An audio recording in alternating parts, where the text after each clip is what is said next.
cabang-cabang ilmu di dalam bahasa dan sastra itu.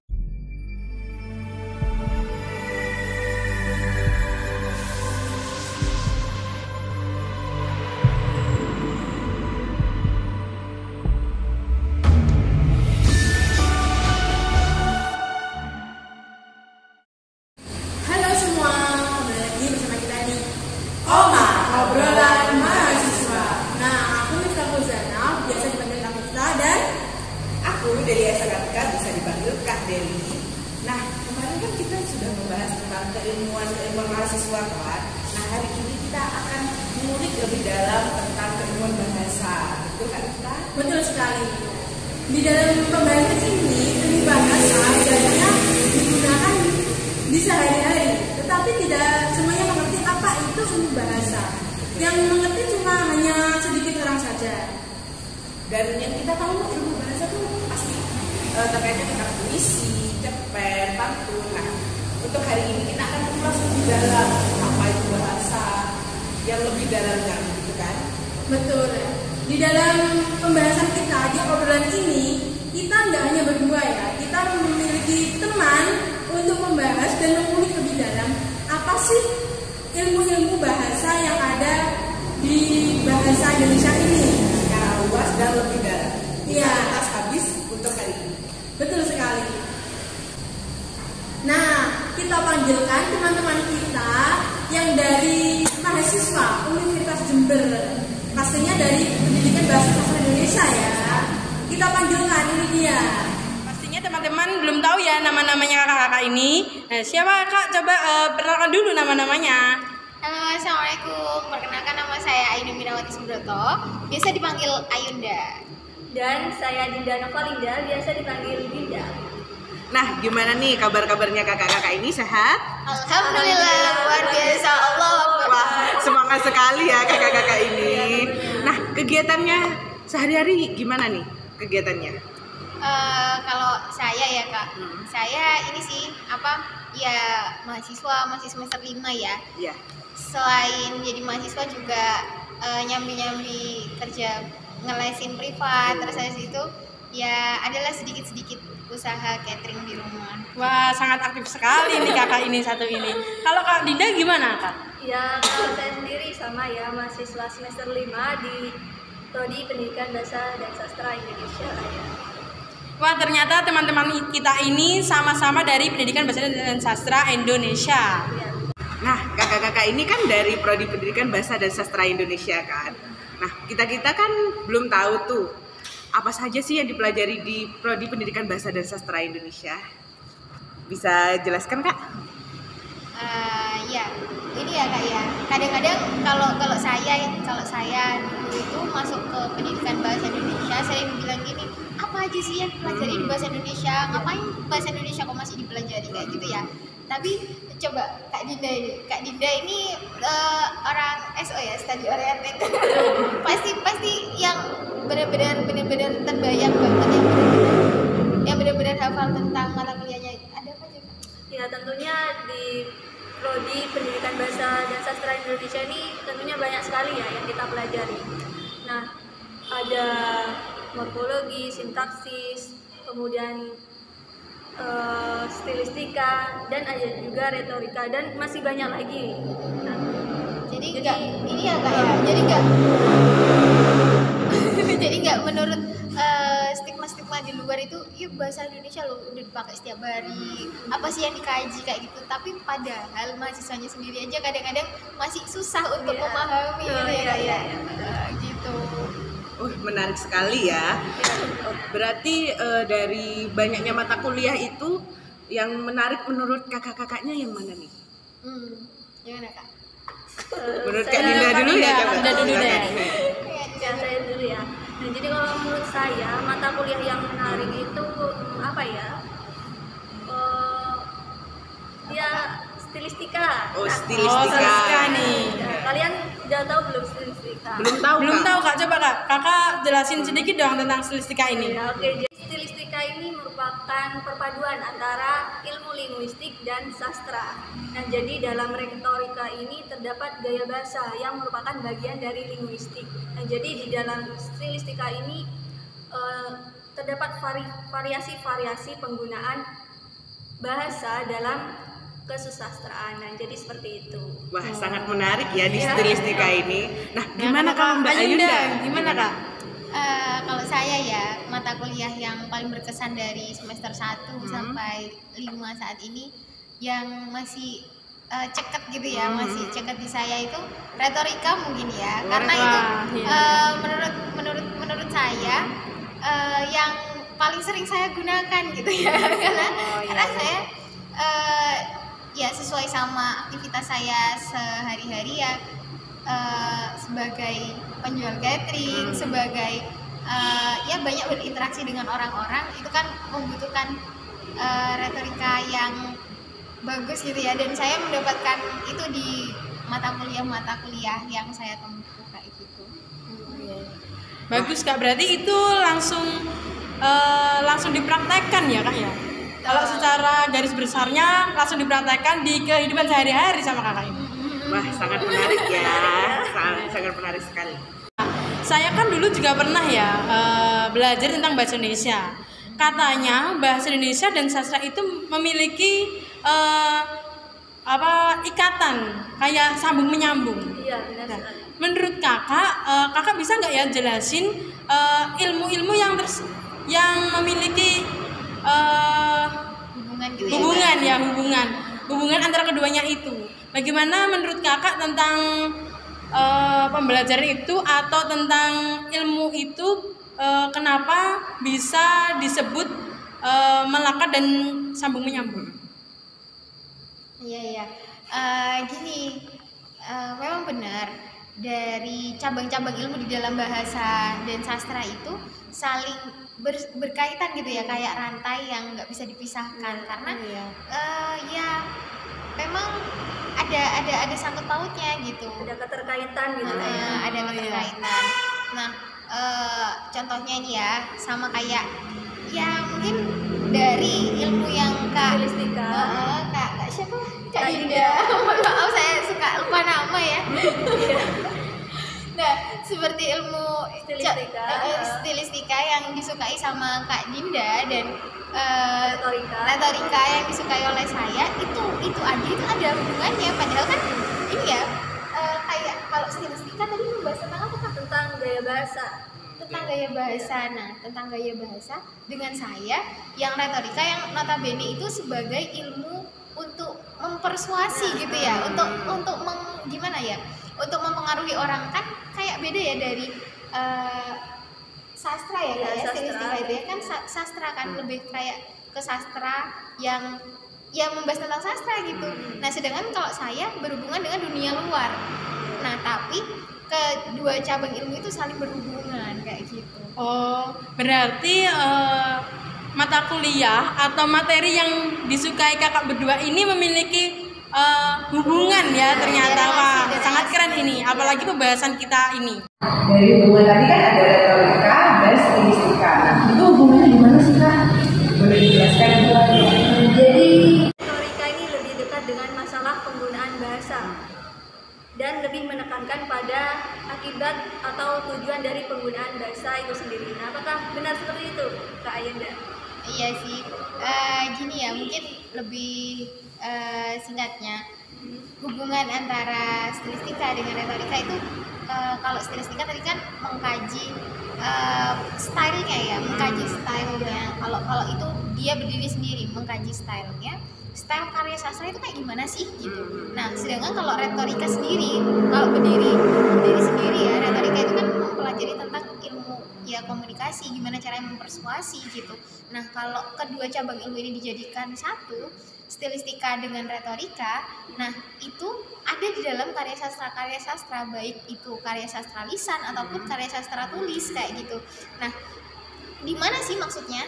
Nah, kalau semisal nih ya, puisi itu kan punya gayanya masing-masing. Nah, gaya di dalam puisi itu masuk ke stilistikanya. Nah, tapi tentang feel-nya, tentang rasa yang akhirnya itu nanti menimbulkan menimbulkan persuasi ke yang mendengarkan atau yang membaca, itu akhirnya ya menimbulkan retorika itu. Jadi retorika di dalam karya sastra itu ternyata juga ada loh, nggak hanya sekedar retorika itu nggak hanya sekedar di dalam berkomunikasi dengan pelanggan mungkin atau mempersuasi seseorang atau gimana kayak gitu. Ya, jadi retorika ini ada dalam stilistika. Jadi seperti itu. Betul gitu kan. Sangat-sangat menarik ya. Nah, berarti kan stilistika dan retorika memiliki hubungan yang sangat erat juga kan, berarti saling berkesinambungan. Nah, berarti ada karya sastra dong yang mengkaji tentang hal tersebut Iya, kan? tentunya ada. Nah, bisa kasih contoh sih apa sih karya sastra yang mengkaji stilistika dan retorika gitu? Ya, jadi contohnya nih ada pada karya sastranya Wiji Tukul. Nah, Wiji Tukul. kalian sudah tahu belum Wiji Tukul itu siapa sih? Pasti tahu tuh. Kalau nggak tahu Parazi siapa ya? Siapa ya? Oh, Wiji Tukul. Sebentar Kak. Aku kok kayaknya lupa ya. Aku cari dulu ya Kak ya. Coba. Coba kita cari dulu ya guys ya. Iya, soalnya kadang kalau kita nggak tahu gitu ya Kak ya, itu bisa nggak nyambung gitu. Nah, bener jadi banget, harus bener. tahu dulu nih Kak. Coba kita lihat dulu ya guys sama-sama ya. Tahu ya siapa sih Wiji Tukul itu? Kalau yang aku lihat ya Kak ya, dari yang aku cari ini, Wiji Tukul itu adalah penyair dan aktivis hak asasi manusia berkebangsaan Indonesia. Dia itu adalah orang Surakarta ya Kak ya? Iya, benar. Beliau orang Surakarta dan seorang aktivis juga. Terus tadi gimana Kak pertanyaannya? Saya lupa. Nah, tadi kan stilistika dan retorika tuh berkesinambungan. Nah, dalam karya sastra tuh contohnya apa sih Kak? Gitu loh Kak. Oh iya. Tadi gimana? Ya, untuk contohnya sendiri dalam karya Wiji Tukul ini Iya. ada saja peringatan yang judulnya peringatan. Oh iya. Itu terkenal banget loh Kak. Nah, Terkenal banget. itu salah satu karya sastra Wiji Tukul yang sangat terkenal dan ya banyak digemari oleh masyarakat begitu lah. Kan saya kurang mengerti ya Kak itu karyanya Wiji Tukul, boleh dijelaskan gimana sih karyanya itu? Nah, dalam sajaknya apa tadi Kak? Sajaknya? Sajak peringatan. Sajak peringatan, coba lebih dijelaskan gimana? Gini Kak, biar lebih tergambar kita sama-sama lihat ya. Iya. Lihat gimana sih ininya puisi karya Wiji Tukul yang judulnya peringatan itu. Udah ketemu ya Kak ya tentang sajaknya ya, sajak dari Wiji Tukul. Peringatan. Nah, peringatan ini adalah sajak yang paling ikonik gitu loh Kak, yang paling ikonik dari si Wiji Tukul itu tadi karena dikenal sebagai karya emasnya gitu. Nah, kenapa kok kayak gitu? Karena Wiji Tukul ini kalau Kakak nanti telisik lebih jauh ya masalah biografinya, beliau adalah kayak pejuang Orde Baru gitu loh. Nah, di sajak-sajaknya beliau itu utamanya di karya emasnya ini yang berjudul Peringatan ini ya apa namanya, sajak peringatan ini banyak dikumandangkan oleh para mahasiswa. Kini kan mahasiswa ya, mahasiswa itu kan katanya sebagai agen perubahan yang bisa menjadi harapan masyarakat gitu kan. Nah, si Wiji Tukul ini dengan karya sastranya itu juga bisa menggerakkan dan menggaungkan gitu ya, menggaungkan pada masa Orde Baru itu ya ini saat unjuk rasa, saat demonstrasi menyampaikan pesan-pesan di untuk pemerintahan pada kala itu kayak gitu. Nah, mungkin saya bahas secara retorikanya dulu ya Kak ya. Iya, boleh. Karena kan katanya seperti yang sudah kita bahas tadi, kalau di dalam karya sastra itu nggak cuma stilistika aja yang ada di sana, tapi retorika. Nah, coba saya kupas masalah retorikanya dulu ya. Iya, silakan Kak. Retorikanya di dalam puisi peringatan ini teman-teman udah bisa ditampilkan ya Kak ya di layar ya. Sudah. Nah, Nanti kita tampilkan. teman-teman bisa melihat sendiri bagaimana asiknya, bagaimana cantiknya sebuah puisi peringatan ini, dan di dalam bentuknya ini, di dalam bentuk puisinya akan ditemukan, karena retorika di dalam karya sastra itu lebih ke gimana sih gaya bahasa itu bisa mempengaruhi seseorang gitu.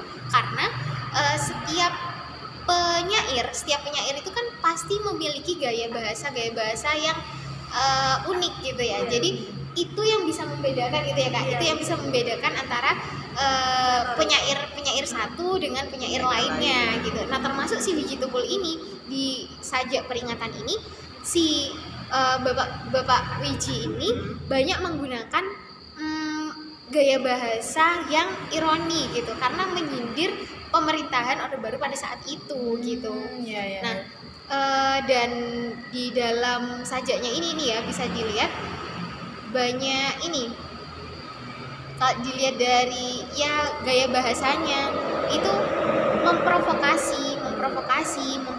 mempropaganda kalau ini penguasa pada saat itu tuh sangat zalim banget gitu loh. Kan tahu ya Kak ya, pada masa Orde Baru itu kayak ya sakit-sakitnya pemerintahan Indonesia. Benar.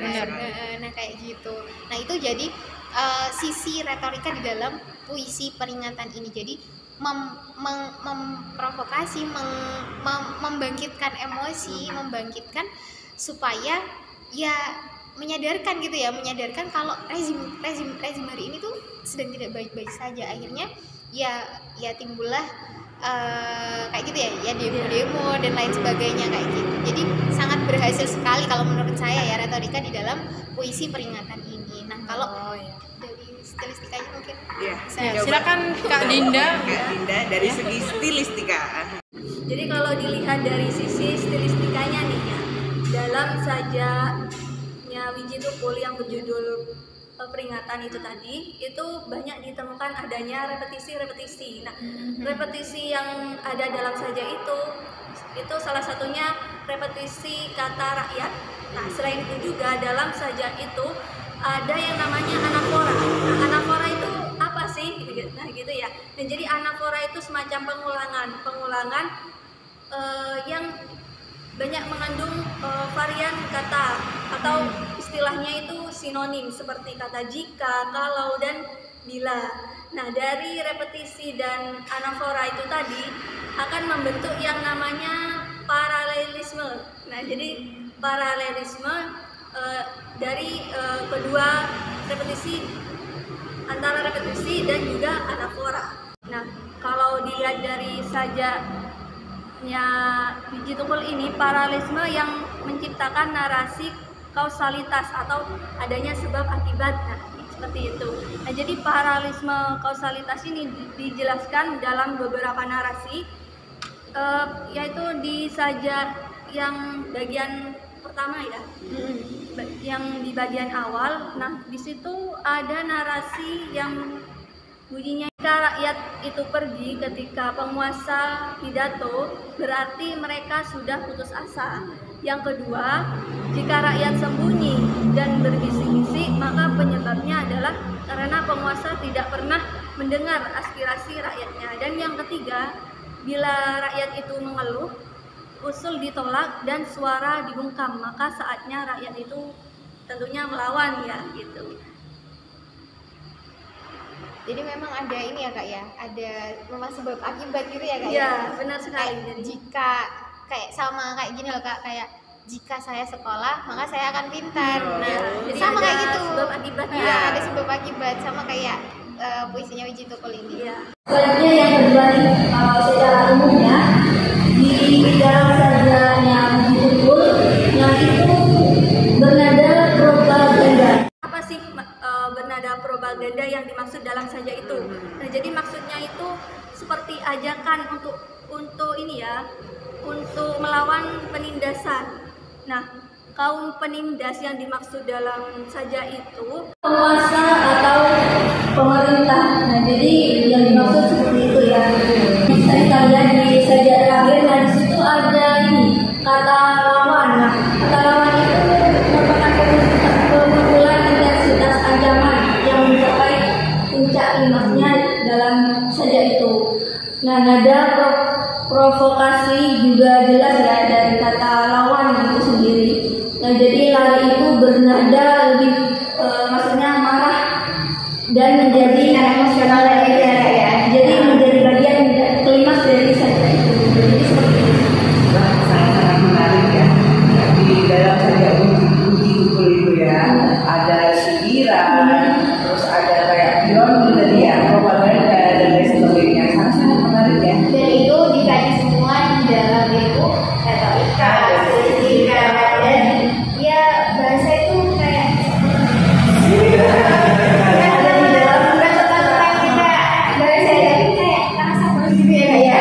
Kita awal jadi tahu. Kita semua pastinya langsung tahu. Jadi kayak kalau bahasa keren itu ini ya bahasa Indonesia undercover gitu. Banyak sih orang tuh nggak tahu sebenarnya bahasa Indonesia kayak apa gitu. Iya, benar-benar kita tidak bisa meremehkan gitu ya.